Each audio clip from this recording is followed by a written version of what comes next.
माँ तुलसी की जय हो, माँ तुलसी की जय हो। आज आप सुनिए माँ तुलसी की गाथा। एक राजा का दो जुड़वा पुत्र था। दोनों पुत्र 15 बरस का हो गया था। दोनों राजकुमारों जितने चंचल था उतने भी जिद्दी था। दोनों जंगल में जाकर शिकार करने का प्रयास करता।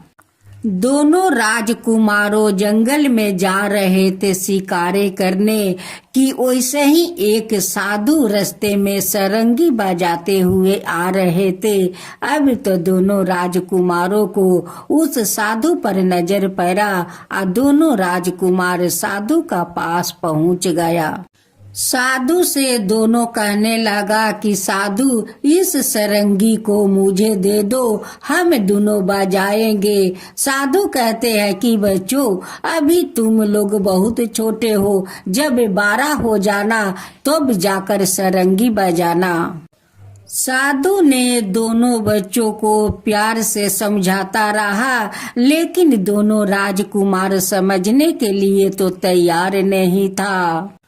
फिर एक बार साधु ने दोनों राजकुमारों को प्यार से बुझाने लगे कि बच्चों देखो अभी तुम छोटे हो, जिद मत करो। किसी चीज को जिद करना अच्छी बात नहीं है।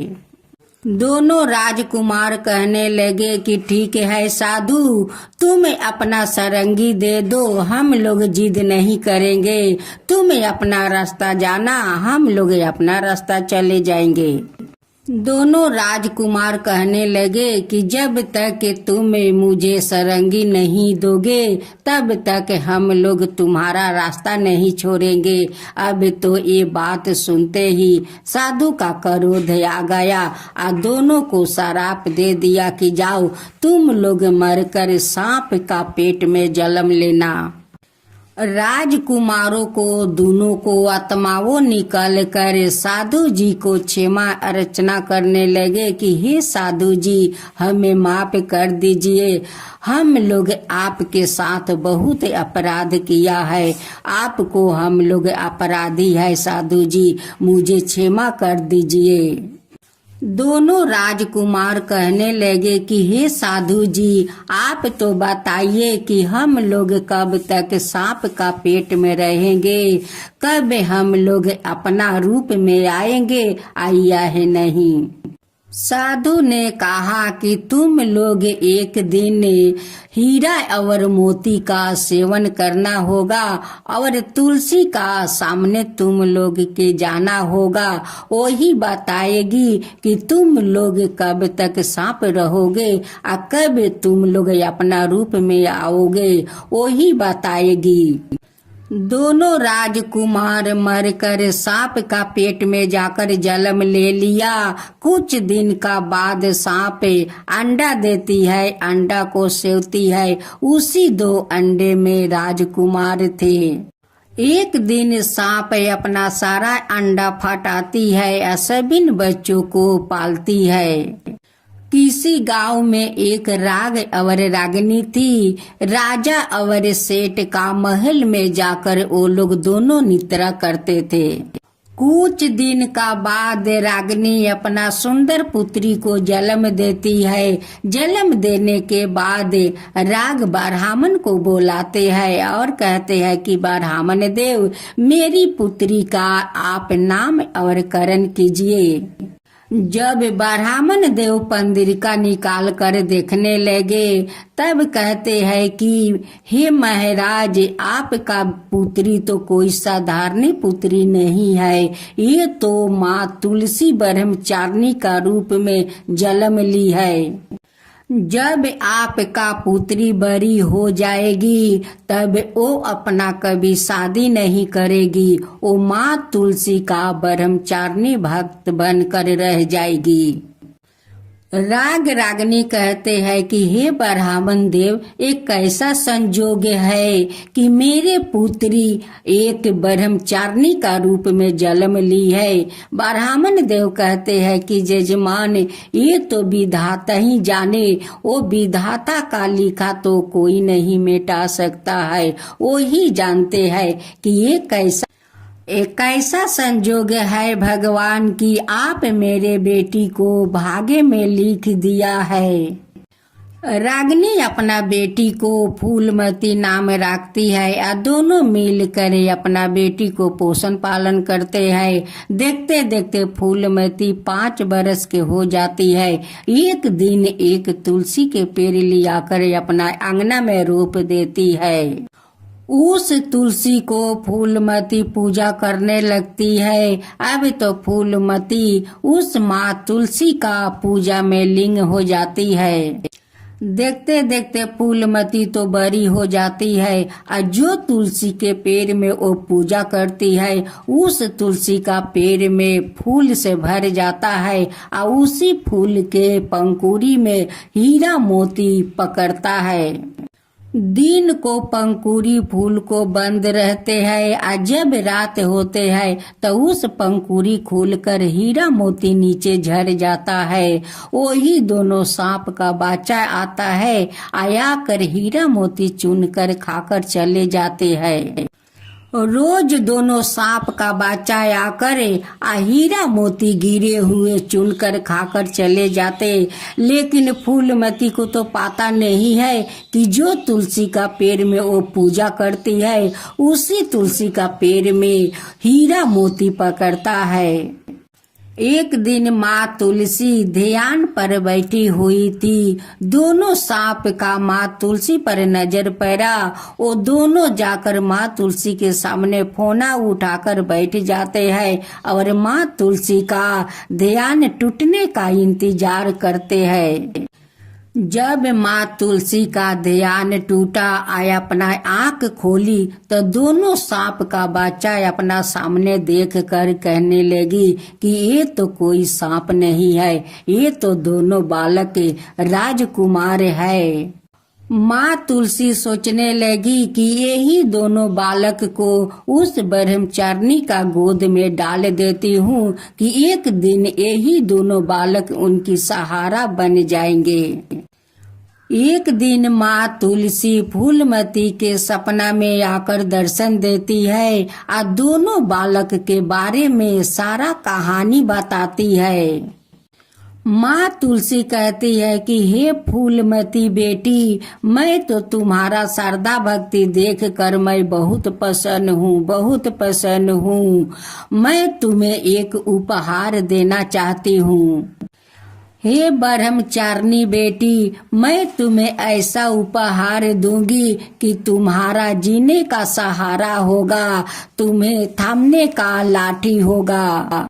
माँ तुलसी कहती है कि बेटी, एक दिन तुम्हारा गोद में 2 बालक खेलेंगे। अब तो सपने में फूलमती कहती है कि माँ, मेरा गोद में बालक कैसे खेलेंगे, कैसे आएंगे मेरे गोद में बालक? मैं तो शादी नहीं किया है, मैं तो ब्रह्मचारी हूँ, अब मेरे गोद में भला बालक आकर कैसे खेलेंगे?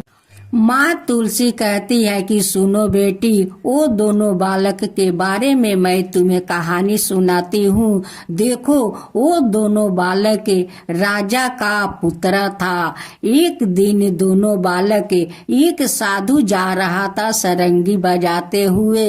उस सरंगी के लिए दोनों राजकुमार जिद करने लगे। वो तो साधु को छोड़ नहीं रहे थे। साधु का क्रोध आ गया और साधु वो दोनों बालक को श्राप दे दिया कि जाओ, तुम दोनों मरकर सांप का पेट में जन्म लोगे और सांपे बनकर फिर से जन्म लोगे। वही दोनों सांप तुम्हारा संतान का रूप में जाना जाएगा बेटी। माँ तुलसी सारे बात बताकर सपने से अंतर ध्यान हो जाती है। जब फूलमती का अंगी टूटा तो अपना माता पिता से कहती है कि माँ देखो मैं कैसा सपना देख रही हूँ। कि माँ तुलसी आकर कहती है कि बेटी तेरा गोद में 2 बालक खेलेंगे और वो भी दोनों सांप का रूप में आएंगे। दोनों बालक के बारे में माँ तुलसी मुझे कहानी सुनाई कि वो दोनों बालक एक दिन राजा का पुत्र था। एक जोगी रास्ते से जा रहे थे, सरंगी बजाते। सरंगी का जिद करने लगा कि साधु सरंगी दो, साधु सरंगी दो। वो जब सरंगी नहीं दिया तो बच्चों लोग कहने लगे कि हे साधु जब तक तुम सरंगी नहीं दोगे तब तक तुम्हें जाने नहीं दूंगी। उस लिए तो साधु क्रोध होकर और उन्हें शराप दे दिया कि जाओ मर कर सांप का पेट में दोनों जन्म लेगा। वही दोनों राजकुमार तुम्हारा गोद में खेलेंगे और वही तुम्हारा सहारा बनेंगे, वही तुम्हारा लाठी बनेंगे। इसी बात को माँ तुलसी मुझे सपना में बता रही थी। माँ कहती है कि बेटी ये तो सपना है, सपना कभी सच नहीं होता है बेटी। उनकी पिताजी कहते हैं कि सच हो सकता है क्योंकि मेरी बेटी तो माँ तुलसी का ब्रह्मचारिणी है। लगता है माँ तुलसी सपने में आकर मेरी बेटी को सारे बात सच सच बताई होगी। दूसरे दिन फूलमती माँ तुलसी का बड़े श्रद्धा भक्ति से उनकी पूजा करती है। पूजा करने के बाद उनकी ध्यान करते हुए आराधना करती है। उसी समय दोनों सांप आते हैं और अपना खाल से निकल कर उनकी गोद में बैठ जाते हैं। जब फूलमती अपना आँख खोलती है तो देखती है कि उनकी गोद में 2 बालक खेल रहे हैं। फूलमती अपना माता पिता को बुलाती है कि देखो माँ देखो ये सपना के बात सच हो गया। माँ सपना के बात सच हो गया, जो माँ तुलसी सपना में बताई थी वो बात आज सच हो गया। माँ राग रागनी को तो खुशी का ठिकाना नहीं है। अपना अड़ोस पड़ोस के सभी को बुला के उस चमत्कार को दिखाती है कि देखिए माँ तुलसी कैसा चमत्कार की है। देखिए देखिए आज माँ तुलसी कैसा चमत्कार की है कि मेरे बेटी को गोद में 2 बालक डाल दी है। अब तो सारे पड़ोस का लोग आते हैं और देखते हैं कि ये वहाँ पर 2 सांप का खाल है और उसी खाल में ये दोनों राजकुमार थे। ये तो चमत्कार हो गया, ये तो माँ तुलसी चमत्कार कर दी, ये तो चमत्कार करके दिखाई। वैसे ही माँ तुलसी वहाँ पर आकर प्रकट हो जाती है और अपना सबको दर्शन दिखाती है और कहती है कि देखिए मेरा जो श्रद्धा भक्ति से पूजा करेंगे उनको भी ऐसे ही मैं गोद भर दूंगी, उनका भी मनोकामना पूरा कर दूंगी। जो लोग का मन में इच्छा हो वो सारी इच्छा मैं पूरा कर दूंगी। जो लोग मेरा श्रद्धा भक्ति से पूजा करेंगे उसी का मनोकामना मैं पूरा करूंगी। सभी लोग हाथ जोड़ते हुए माँ तुलसी का प्रणाम करते हैं और कहते हैं कि हे माँ तुलसी हम लोग का तो बहुत बड़ा सौभाग्य है कि आपका दर्शन हो गया। माँ आपका दर्शन हो गया। आज इस ब्रह्मचारिणी फूलमती के लिए हम लोग का आपसे दर्शन हो गया। माँ आपका दर्शन हो गया। हम लोग भी आपको फूलमती जैसे पूजा करेंगे। माँ फूलमती जैसे पूजा करेंगे। हे माँ तुलसी आप जैसे उस फूलमती को गोद में 2 बालक डाल कर उन्हें जीने के सहारा दे दिया माँ। वैसे ही सब कोई का जीने को सहारा दीजिए माँ। सब कोई पर वैसे ही कृपा कीजिए माँ। सब कोई पर कृपा कीजिए। जो आपका कथा कहे, जो सुने, जो हुकार भरे, उन सब का ऊपर कृपा कीजिए माँ। सब का ऊपर कृपा कीजिए माँ। जय माँ तुलसी, जय माँ तुलसी। विनायक गणेश की जय हो, विनायक गणेश की जय हो। एक बार गणेश जी छोटे बालक के रूप में चिमटे में चावल और चमचों में दूध लेकर निकले। वो हर किसी से कह रहे थे कि कोई मेरी खीर बना दो, कोई मेरी खीर बना दो। वहाँ पर एक बुढ़िया माई बैठी थी। उसने कहा, लाओ मैं बना देती हूँ। वह छोटा सा बर्तन चढ़ाने लगी तो गणेश जी ने कहा कि दादी माँ, छोटी सी भगौनी मत चढ़ाओ। तुम्हारे घर में जो सबसे बड़ा बर्तन हो वही चढ़ाओ। बुढ़िया माई ने गणेश जी का मन रखने के लिए 12 बर्तन चढ़ा दिया। वह देखते रह गई कि वह जो थोड़े से चावल उस बड़े बर्तन में डाले थे वह तो पूरा भर गया है। गणेश जी ने कहा, दादी माँ, मैं नहा धोआ कर आता हूँ। जब खीर तैयार हो गई तो बुढ़िया माई के पोता पोती खीर खाने के लिए रोने लगी। बुढ़िया ने कहा, गणेश जी महाराज, तेरे भोग लगाना है कह कर चूल्हे में थोड़ी सी खीर डाल दी और कटोरी बाहर कर बच्चों को दे दी। बुढ़िया की पड़ोसी ने ऊपर छत पर से देख रही थी तो बुढ़िया ने सोचा यह चुंगली कर देगी, इसलिए एक कटोरी भर कर उसे भी पकड़ा दिया। बेटे की बहू ने भी चुपके से एक कटोरी खीर ले जाकर खाई और कटोरा चौकी के नीचे छुपा दिया।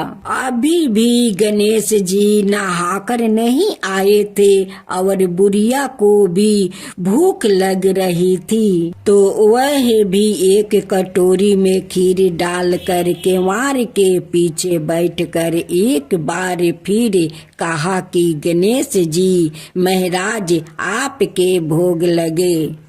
यह कह कर खाना शुरू कर दिया। तभी गणेश जी आ गए। बुढ़िया माई ने कहा, आजा रे गणेश, खीर खा ले, मैं तो तेरा ही इंतजार कर रही थी। तब गणेश जी ने कहा, दादी माँ, मैंने तो खीर पहले ही खा लिया। बुढ़िया ने कहा, कब खाई? गणेश जी ने कहा, जब तेरी पोते पोती ने खाई तब खाई थी, जब तेरी पड़ोसन ने खाई तब खाई थी, और जब तेरी बहू ने खाई तब भी खाई थी, और अब तूने खाई तो मेरा पेट पूरा ही भर गया। बुढ़िया ने कहे, बेटा, तेरी सारी बात सच है, लेकिन बहू बेचारी तो सुबह से काम में लग रही है, तो फिर उसने खीर कब खाई? गणेश जी महाराज ने कहा, चौकी के नीचे देखो, जूठा कटोरा पड़ा है। तूने तो मेरा भोग तो लगाया, वह तो बिना भोग के ही खा गई। बुढ़िया ने कहा, बेटा, घर की बात है, घर में ही रहने दो। अब बताओ, बची हुई खीर का क्या करूं? गणेश जी ने कहा, नगरी को जिम्मा दे दो। बुढ़िया माई ने पूरी नगरी जिम्मा दी, फिर भी बर्तन खाली नहीं हुआ। जब राजा को यह बात पता चली तो राजा ने बुढ़िया को बुलाया और कहा क्या रे बुढ़िया, ऐसा बर्तन तेरे घर पर कहाँ से आया? ऐसा बर्तन तो राजा का महल में होना चाहिए। बुढ़िया ने कहा, राजा जी इस बर्तन को आप ले लो। राजा जी ने खीर का बर्तन महल में मांग लिया। लाते ही खीर में कीड़े मकोड़े बिच्छू कंकर हो गया और दुर्गंध आने लगी। यह देख कर राजा ने बुढ़िया से कहा, बुढ़िया बर्तन आपस ले जा तुझे मैंने दिया। बुढ़िया ने कहा, राजा जी आप देते तो पहले ही कभी दे देते। यह बर्तन तो मुझे मेरे गणेश जी ने दिया है। बुढ़िया ने बर्तन आपस ले आया। लाते ही सुगंधित खीर हो गई। घर आकर बुढ़िया ने गणेश जी से कहा, बची हुई खीर का क्या करे? गणेश जी ने कहा, बची हुई खीर को झोपड़ी के कोने में खारा खोद कर गाड़ दो। उसी जगह सुबह उठ कर आपस देखेगी तो धन के दो चेहरे मिलेंगे। ऐसे कहकर गणेश जी अंतर ध्यान हो गए। जाते समय झोपड़ी के लात मारते हुए गए तो झोपड़ी की जगह पर महल हो गया। सुबह बहू ने फवारा लेकर पूरे घर को खोद दिया तो कुछ भी नहीं मिला। बहू ने कहा, सासू जी थारो गणेश जी तो झूठो है। सास ने कहा, बहू मारो गणेश झूठो तो नहीं है, लाओ मैं देखूं। वह सुई लेकर खोदने लगी तो टन टन करते दो धन के चरे निकल आया। बहू ने कहा, सासू जी गणेश जी तो सच्चो ही है। सास ने कहा, गणेश जी तो भावनाओं का भूखा है।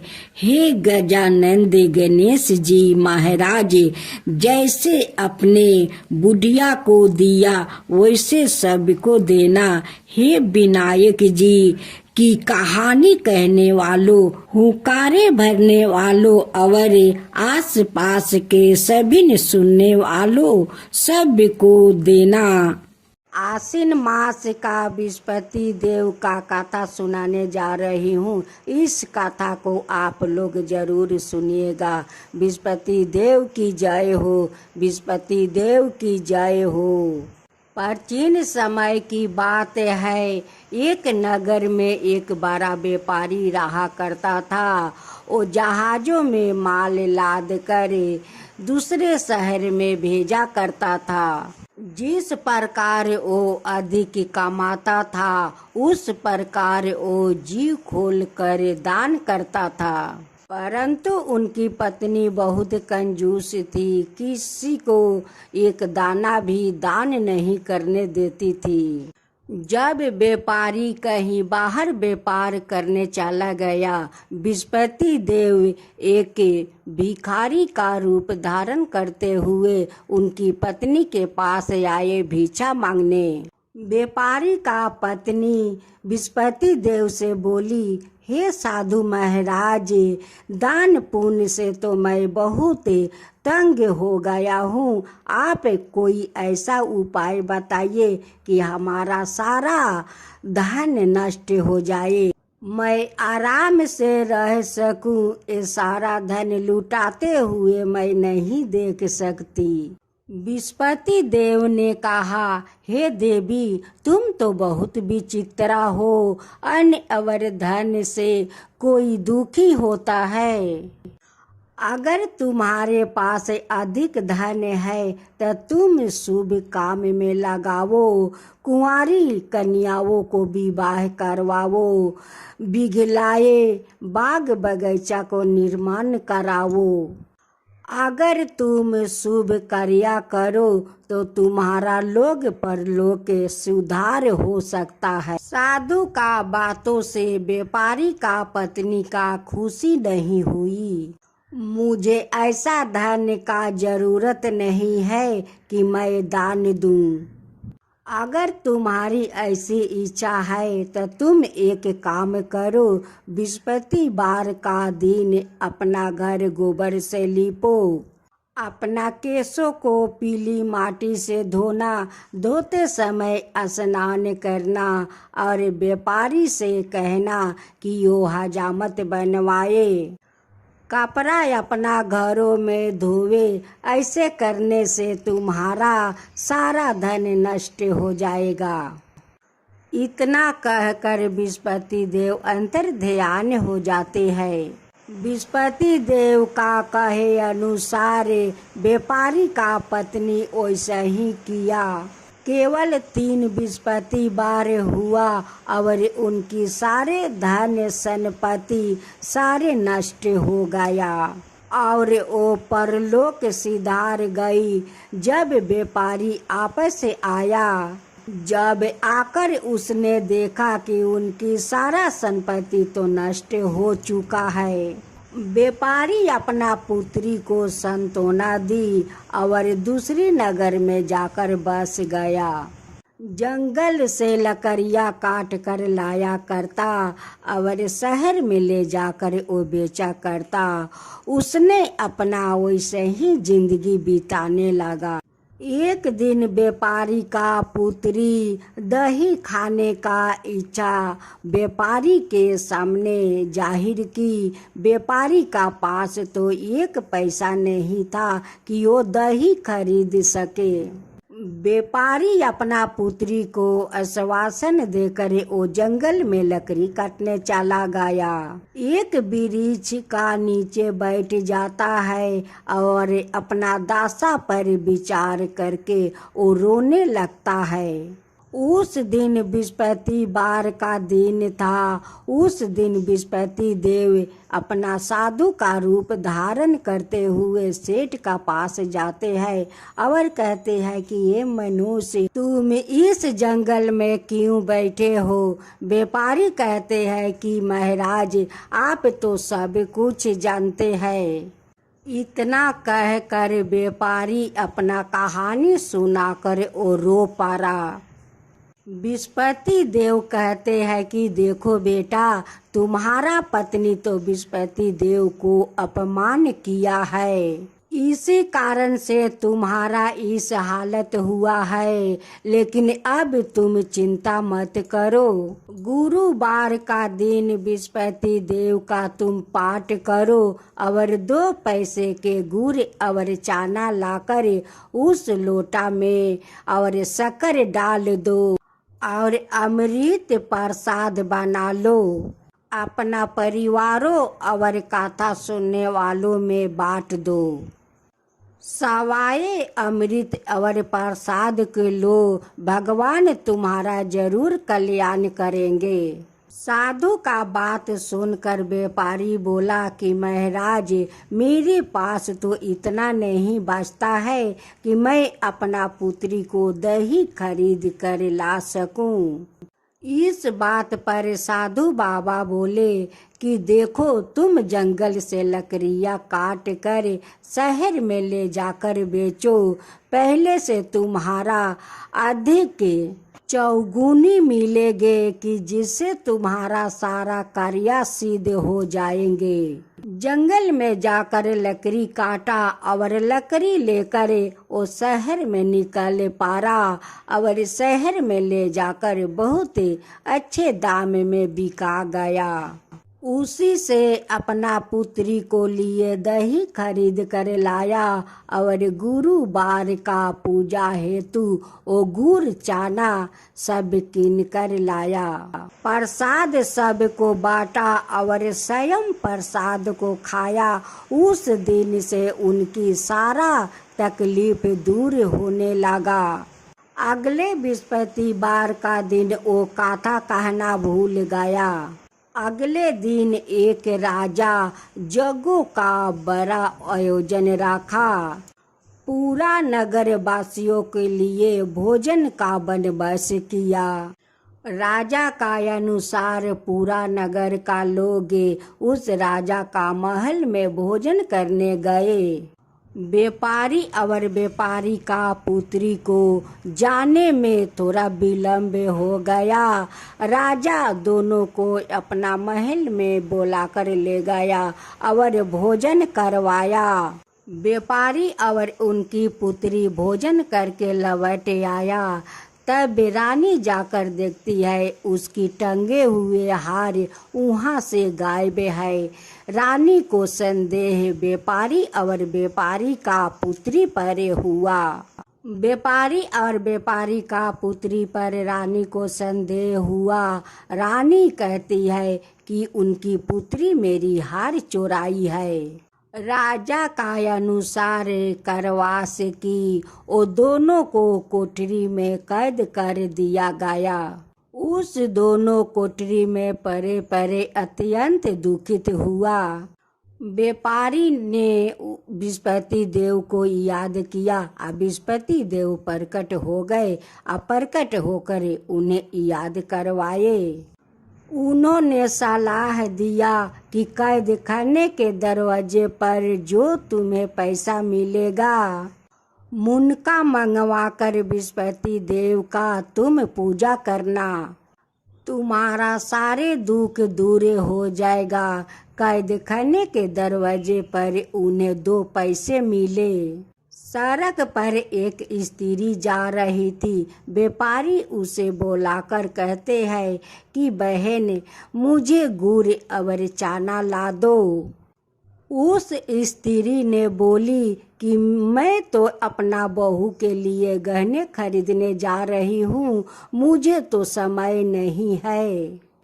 उस स्त्री तो कहकर चली गई। फिर थोड़ी देरी बाद एक स्त्री आई। व्यापारी उस स्त्री को बुलाया और उससे कहते हैं कि बहन मुझे तो बृहस्पति देव का कथा कहवानी है, मुझे गुड़ चना ला दो।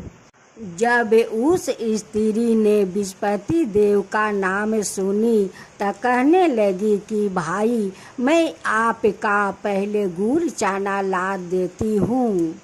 मेरे तो एकलौता पुत्र मर गया है, उसीलिए मैं कफन लाने जा रही थी।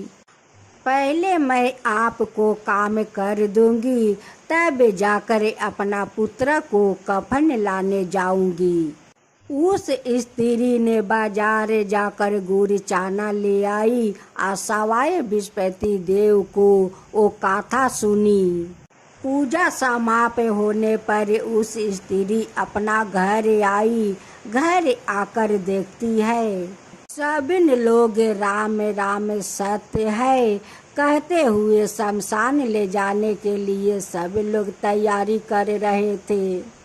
उस स्त्री ने कहती है कि मेरे पुत्र को मुख देख लेने दो। जब स्त्री अपना पुत्र को मुंह देखती है, उनकी मुख में उस प्रसाद और चनामृत डाल देती है।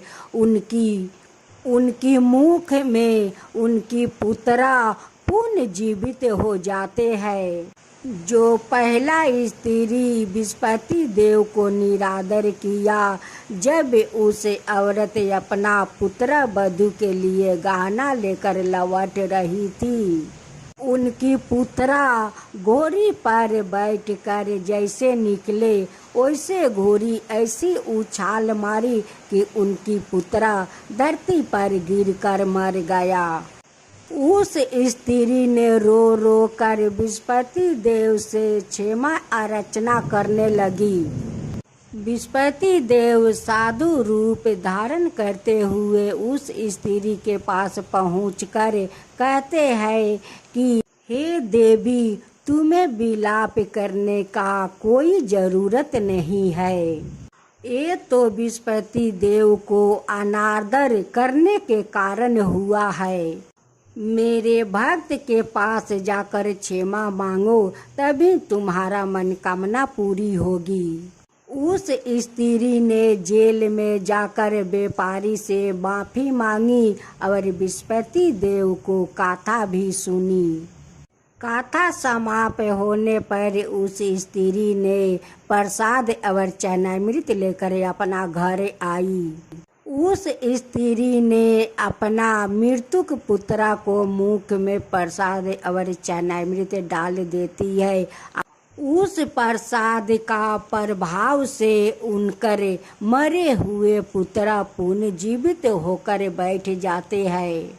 उसी दिन बृहस्पति देव उस राजा को सपने में आते हैं और कहते हैं कि हे राजन, तुम जो व्यक्ति को कैद खाना में बंद किया है वो तो निर्दोष है, वो तो बिल्कुल निर्दोष है। आपका रानी का हार वो नहीं चुराया है।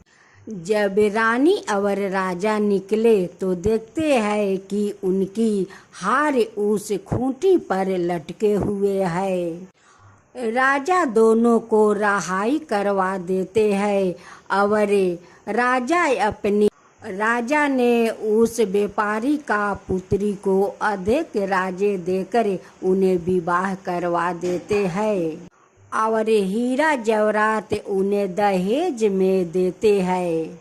उस दहेज में सब कुछ देकर राजा खुशी खुशी से विदाई कर देते हैं। हे बृहस्पति देव, जैसे आप उस व्यापारी पर फिर से उनकी खुशियाँ भर दिया वैसा ही सबका ऊपर खुशियाँ भर दीजिए, सबका ऊपर कृपा कीजिए, सबका ऊपर कृपा कीजिए। हे बृहस्पति देव, जो आपका कथा कहे, जो सुने, जो हुक्का भरे, उन सब का ऊपर कृपा कीजिए। बृहस्पति देव की जय हो, बृहस्पति देव की जय हो। आज मैं आप लोग का माँ दुर्गा का छोटा सा भजन सुनाती हूँ। उसका बाद में माँ दुर्गा और कुम्हार का दुख भरी कहानी सुनाती हूँ। इस कहानी का आप लोग जरूर सुनिएगा। नैन मिया का गचिया दुर्गा मैया झुलुआ लगाई दा हो। नैन मिया के गचिया शीतली मैया झुलुआ लगाई दा हो। झुलुआ लगाई दा, झुलुआ लगाई दा, झुलुआ लगाई दा, झुलुआ लगाई दा। बही गैले शीतल बेअरिया दुर्गा मैया झुलुआ लगाई दा हो। बही गैले शीतल बेअरिया शीतली मैया झुलुआ लगाई दा हो। रेशम का डोरी का झुलुआ लगाई बा, रेशम का डोरी का झुलुआ लगाई बा। सोने का पिरिया लगाई बा, शीतली मैया झुलुआ लगाई दा हो। सोने का पिरिया लगाई बा, दुर्गा मैया झुलुआ लगाई दा हो। नैन मिया के गचिया दुर्गा मैया झुलुआ लगाई दा हो। नैन मिया का गचिया शीतली मैया झुलुआ लगाई दा हो। झुलुआ लगाई दा, झुलुआ लगाई दा, झुलुआ लगाई दा, झुलुआ लगाई दा। बही गैले शीतल बेअरिया शीतली मैया झुलुआ लगाई दा हो। बही गैले शीतल बेअरिया शीतली मैया झुलुआ लगाई दा हो। बही गैले शीतल बेअरिया दुर्गा मैया झुलुआ लगाई दा हो। नैन मिया के गचिया दुर्गा मैया झुलुआ लगाई दा हो। नैन मिया के गचिया शीतली मैया झुलुआ लगाई दा हो। कलिया में चुनी चुनी फूलवा सजाई बा, कलिया में सुनी चुनी फूलवा सजाई बा। पिरिया में झुलुआ लगाई दा हो। पीढ़िया में झालर लगाई बा दुर्गा मैया, झुलुआ लगाई दा हो। कलिया में चुनी चुनी फूलवा सजाई बा, कलिया में चुनी चुनी फूलवा सजाई बा। पीरिया में झालर लगाई बा दुर्गा मैया, झुलुआ लगाई दा हो। पीरिया में झालर लगाई बा शीतली मैया, झुलुआ लगाई दा हो। नई निमिया के गचिया शीतली मैया, झुलुआ लगाई दा हो। नई निमिया के गचिया दुर्गा मैया, झुलुआ लगाई दा हो। एक बार प्रेम से बोलिए सच्चे दरबार की जय। आज मैं आपको एक कुम्हार की कहानी सुनाने जा रहा हूँ। बहुत समय पहले की बात है। किसी गांव में एक कुम्हार अपनी पत्नी और अपने एक 9 महीना के बच्चे के साथ रहता था। कुम्हार माँ दुर्गा की प्रतिमा बनाकर उसे बाजार में बेचकर अपनी आजीविका चलाता था। कुम्हार और उसकी पत्नी प्रतिदिन माँ दुर्गा की पूजा किया करते थे। कहते हैं माता अपने सच्चे भक्तों की परीक्षा अवश्य लेती है। एक बार कुम्हार माँ दुर्गा की प्रतिमा बनाने के लिए मिट्टी को अपने पैरों से रौंद रहा था। वह आंखें बंद कर माँ दुर्गा का ध्यान करते हुए मिट्टी को रौंद रहा था। कुम्हार की पत्नी खाना बनाने में व्यस्त थी। वह अपने बच्चे को बाहर जलपाई पर सुलाई हुई थी। अचानक बच्चे की नींद खुल गई। वह बच्चा खेलते खेलते वहां आ गया जहां पर उसका पिता कुम्हार माता दुर्गा के ध्यान में मगन होकर अपने पैरों से मिट्टी को रौंद रहा था। अचानक कुम्हार का बेटा उसके पैरों के नीचे आ गया और कुम्हार ने अपने बच्चों को भी अपने पैरों से मिट्टी के साथ रौंद दिया। कुम्हार का पैर और मिट्टी खून से रंग गए। जब बाहर अपने बच्चों को देखने आई तब उसका बच्चा जलपाई पर ना मिला। अतः वह अपनी पति के पास पहुंची जहां पर वह मिट्टी को रौंद रहा था। अचानक उसका ध्यान कुम्हार के पैर पर गया। वह कुम्हार के हाथ को पकड़कर मिट्टी के बाहर खींच ली। कुम्हार और उसकी पत्नी मिट्टी को हाथ में लेकर रोने लगे कि मैंने यह क्या कर दिया, अपने ही बच्चे को मार दिया। कुम्हार और उसकी पत्नी माँ दुर्गा की प्रतिमा के सामने जाकर रोने गिड़गिड़ाने लगे। कुम्हार बोला कि माता, मैं तो आपके ही ध्यान में था।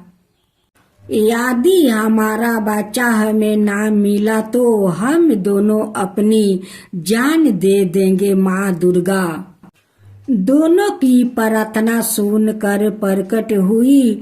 उसी मिट्टी में एक कुम्हार के बच्चे के जैसा एक पुतला तैयार हुआ। माता रानी ने अपने भक्तों से उस पुतले में प्राण डाल दिया। कुम्हार और उसकी पत्नी अपने बच्चे को पकड़े हुए बहुत खुश हुए और माता रानी का जयकारा करने लगे। दोस्तों, देवी देवताओं अपने भक्तों की भक्ति की परीक्षा अवश्य लेते हैं। फिर हम लोग एक बार बोलते हैं सच्चे दरबार की जय, माँ दुर्गा की जय। हे माँ दुर्गा, जो आपका काथा कहे, जो सुने, जो हुंकार भरे, उन सब का ऊपर कृपा कीजिए। हे माँ दुर्गा, सबका ऊपर कृपा कीजिए, सबका ऊपर कृपा कीजिए। जय माँ दुर्गा, जय माँ दुर्गा की जय हो, जय हो। कवन फूलावा फूलल सीताली मैया, टीका दो पहरिया हो। कवन फूलावा फूले आदि रातनुए राम। कवन फूलावा फूले आदि रातनुए राम। कवन फूलावा रहेलु सीतली मैया, ओही पर लुबाई हो। कवन फूल पर रहेलु सीतली मैया, ओही पर लुबाई हो। ओही फूल के मालवा देहम बना इनुए राम। ओही फूल के मालवा देहम बना इनुए राम। बेलिया चमेलिया रे सेवा का, फूटे ठीका दोपहरिया हो। बेलिया चमेलिया रे सेवा का, फूटे ठीका दोपहरिया हो। चंपा फूलवा फूटे आंधी रातनुए राम। चंपा फूलवा फूटे आंधी रातनुए राम। अरहुल फूलवा रे सेवा का, ओही पर लुभाइनी हो। अरहुल फूलवा रे सेवा का, ओही पर लुभाइनी हो। उहे फूलवा बाटे हमरे अनमोल नुए राम। उहे फूलवा बाटे हमरे अनमोल नुए राम। ओही फूलवा